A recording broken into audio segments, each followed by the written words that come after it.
$3 million is a lot of money, but it feels cheap for a whole skyscraper. Our Mark Salinger looks at Denver's now deeply discounted downtown.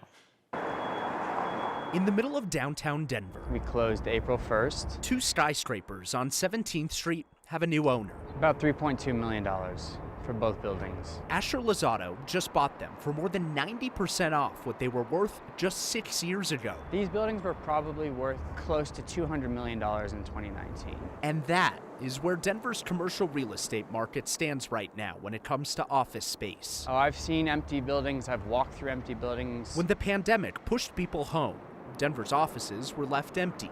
Asher is now planning to redevelop this space into more than 700 apartments. In the end, I think Denver will benefit from more people living downtown than working downtown. Office building occupancy, rents, and operating incomes have decreased, interest rates have increased, and skyscrapers like this have been stuck in the middle since the pandemic. Everybody went home. We asked Jeff Pesciu at MSU Denver The change that has happened, it's unprecedented. and Vivek Saw at DU to explain how massive towers like these could sell for the price of a nice home. But I would say office buildings have declined in value 40 to 50% from where they were in, say, 2019. There are a lot of buildings in downtown that are struggling to get the tenants back. We still have the structural problem of people not wanting to work in office buildings in central business districts. Tenants don't want to pay that high rent, and landlords have to adjust their expectations to more realistic level.